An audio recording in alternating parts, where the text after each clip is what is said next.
Sometimes it's just too cold to stand out in a wheat field and talk about grain markets, so we thought we would actually move the party inside this week. Kim, what's going on in the grain markets right now? Well, all the grains and the commodities are in sideways patterns. So you look at wheat since mid-January, that KC May contract sideways from $6.10 to $6.50. The current price is around mid-range in that. Converting that to cash, it's a minus 25 cents in northern Oklahoma and a minus 35 cents in Perryton and southern Oklahoma. Corn prices, May contract, $5.20 to $5.70. Cash is 16 cents below that in northern Oklahoma and 44 cents above that in the Perryton Panhandle area. Soybeans on the May contract, it's so trading between $13 and $14 on a sideways pattern. Minus 45 cents in northern Oklahoma and a minus $1 and a nickel in southern Oklahoma and the Panhandle areas. What are you hearing as far as projections for production in 2021? Well, Bloomberg did a survey of 24 analysts. They've got the wheat production for 2021. This is all wheat in the United States at 1.874 billion bushels versus 1.826 billion last year. So slightly higher production there for wheat. Corn, they've got it at 15.2 billion bushels versus 14.2 billion bushels last year.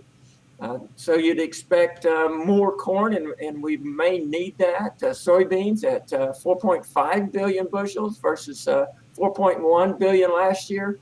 And cotton at 16.4 million bales compared to 13.8 million barrels last year.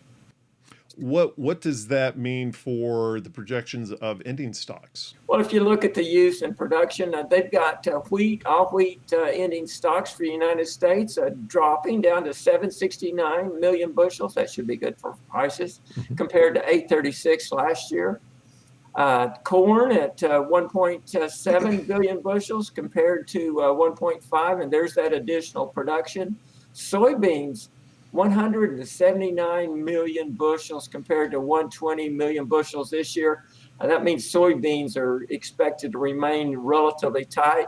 And cotton ending stocks declining to about 3.9 million bales compared to 4.3 million bales this year. What can producers expect in the next few weeks as far as prices going on? Well, what the market analysts are saying is that wheat prices may be a little top heavy right now. I think they could back off a little bit.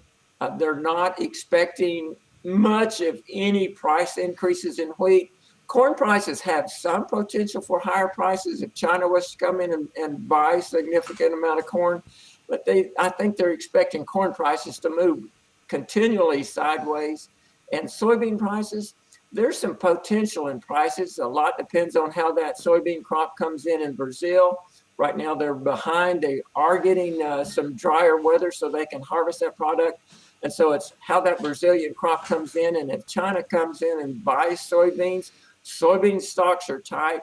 And if anything happens to the soybean at 21 production or something in the southern hemisphere, or China continues to buy heavy, soybean prices could move on up.